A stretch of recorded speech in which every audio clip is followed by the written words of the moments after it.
Hi, this is Janie from Cerberus German Shepherds. Just a quick video on a couple of things. Number one, we are big fans of embroidered collars. As you can see, Riley has one. If you can see it, he's like, I don't want to. But all our dogs have it, and we really like go tags. We find these are very durable.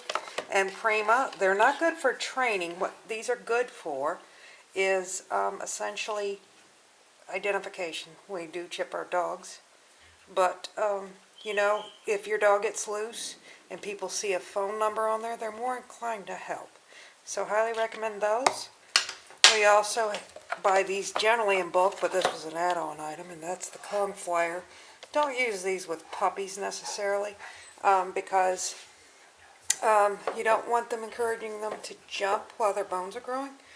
And finally, more of a breeder thing. We got a fetal doppler.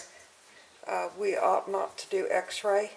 I haven't quite gotten sold on the concept of x-rays with puppies. But in any event, just wanted to say, go to Amazon, and we do get a large for German Shepherds. And Prima's she will be 10 months, not quite. But we do like these, and all the dogs have it, and right now she's wearing Riley's because it snapped off during training. So not good for training, but good for identification. Thanks so much from Cerberus German Shepherds, and don't forget to subscribe.